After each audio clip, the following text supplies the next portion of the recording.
नमस्कार ভিউয়ার্স, লিপিসপুর চ্যানেলে সবাইকে স্বাগতম। যে যেখান থেকে ভিডিওটা দেখছেন আশা করি সবাই ভালোই আছেন। তো আজকে আমি তোমাদের সাথে শেয়ার করব পিঠার রেসিপি, দুধের পিঠার রেসিপি। অনেকে এটাকে দুধ কুলিও বলে। খুব টেস্টি একটা নারকেলের পিঠার রেসিপি। পিঠাটা বানানো একদমই সহজ, খুব সহজ রেসিপি, ঘরেই বানিয়ে নিতে পারবে। তো ভিডিওটা না কেটে সম্পূর্ণ দেখার অনুরোধ রইল। যদি ভালো লাগে তো অবশ্যই চ্যানেলটা সাবস্ক্রাইব করে রাখবেন। তো চলো ভিডিওটা শুরু করি।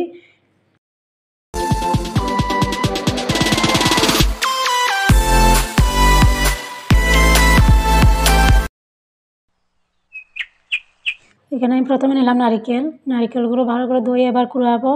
তো নারিকেল কুড়িয়ে নিয়েছি।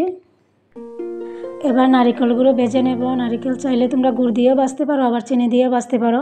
তো আমি গুড় দিয়েই ভাজবো। গুড় দিয়ে ভাজলে একটু সুন্দর হয়, দেখতেও সুন্দর হয় এবং একটু আটা আটা হবে। তো প্রথমে গুড় নিয়ে নিলাম। প্রথমে গুড়ই ভাজবো, তারপরে নারিকেল দেবো। নারিকেলের মধ্যে গুড় দিলে গুড়টা মিক্সড হয় না সুন্দর মতো, তাই প্রথমেই গুড়টা দিলাম। তোমরা প্রথমেই গুড়টা দেবে। তো গুড়টা দেওয়ার পরে গুড়টা যখন এমন হয়ে এসেছে তখন নারিকেল দিয়ে দিলাম। এগুলো ভালো করে একটু নেড়ে চেড়ে নেব। তো নারিকেল ভাজার সময় তোমরা আগুনটা একটু কমিয়েই দেবে।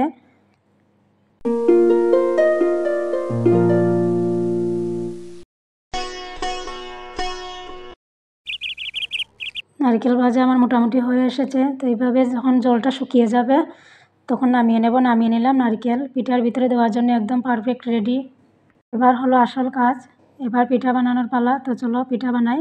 পিঠার জন্য প্রথমে গরম জল করে নিলাম। গরম জলের মধ্যে দিয়ে দেবো চালের গুঁড়ি। চালের গুঁড়ি দেওয়ার সময় তোমরা একটু আন্দাজ করেই দেবে, যাতে জলটা বেশি না হয়ে যায়। জলটা বেশি হলে আবার বলতে পারবে না। তো আন্দাজ করে দিয়ে দিলাম। হয়ে এসেছে। এবার নামিয়ে একটু সময় ঠান্ডা হওয়ার জন্য রেখে দেবো। এবার এগুলো ভালো করে মাখতে হবে, ড্র বানিয়ে নিতে হবে রুটির মতো। একদম যেভাবে রুটি বানাও সেইভাবে একদম রুটির মতো ড্র বানিয়ে নেব। এগুলো ভালো করে ডলতে হবে। তোমরা চাইলে এখানে একটু লবণও দিতে পারো। ড্র বানানো হয়ে এসেছে। এবার পিঠা বানিয়ে নেব। তো কীভাবে বানাচ্ছি এই জায়গাটা তোমরা একটু ভালো করে ফলো করবে। এই জায়গাটা তোমরা একটু ভালো করে ফলো করবে বন্ধুরা। এইভাবে হাতের মধ্যে ভালো করে ডলতে হবে। এইভাবে না ডললে ফেটে যেতে পারে। এইভাবে খুব ভালো করে ডলে তারপরে পিঠাটা বানাবে। কোনো সাজ না, একদম হাতে বানানো পিঠা। যখন এইভাবে পিঠাটা বানাবে তখন একটু পাতলা করে নেবে, গাঢ় হলে খেতে স্বাদ হবে না। এইভাবেই বাটিটা যেন পাতলা হয় এমন বাটিই বানাবে। আর ভালো করে ডলতে হবে, না হলে ফেটে যেতে পারে। তারপরে ভিতরে দিয়ে দেবো নারিকেল।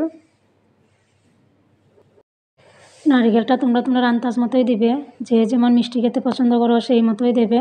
তো নারিকেলটা দেওয়ার পরে মুখটা খুব ভালো করে বন্ধ করতে হবে, না হলে কিন্তু সিদ্ধ দেওয়ার সময় খুলে যাবে। তো মুখটা এইভাবে খুব ভালো করে বন্ধ করে নিলাম।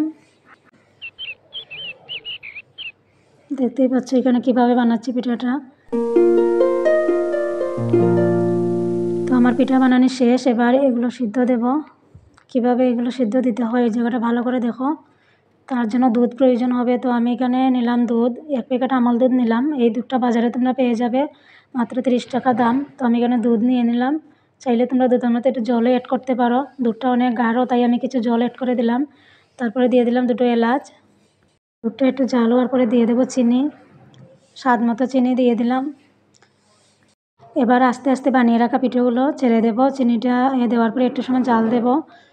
একটু জাল দিয়ে তারপরে চিনি গলে যাবে যখন, তখনই পিঠা দিয়ে দেব। তো আমি একটা একটা করে পিঠে দিয়ে দিলাম। খুব মজার একটা পিঠার রেসিপি। পিঠাটা না গেলে তোমরা বুঝতেই পারবে না। তো আমি পিঠা দিয়ে দিলাম পিঠাগুলো সিদ্ধ হওয়ার জন্য। পিঠেগুলো দেওয়ার পর বেশি নাড়াচাড়া করা যাবে না, নাড়াচাড়া করলে ভেঙে যেতে পারে। হালকাভাবে নাড়িয়ে নেব। তো আমার পিঠে হয়ে এসেছে। হালকাভাবে নাড়াবো সবসময়, না হলে কিন্তু পিঠা ভেঙে যাবে। তো এবার নামিয়ে নিচ্ছি। এবার গরম গরম পরিবেশন করা যাবে। রেসিপিটা কেমন হয়েছে তোমরা কমেন্টে অবশ্যই জানাবে, এবং যদি ভিডিওটা ভালো লাগে তো অবশ্যই চ্যানেলটা সাবস্ক্রাইব করে রাখবে, একটা লাইক দিয়ে দেবে। তো সবাই ভালো থাকবে, সুস্থ থাকবে। দেখা হচ্ছে নেক্সট ভিডিওতে।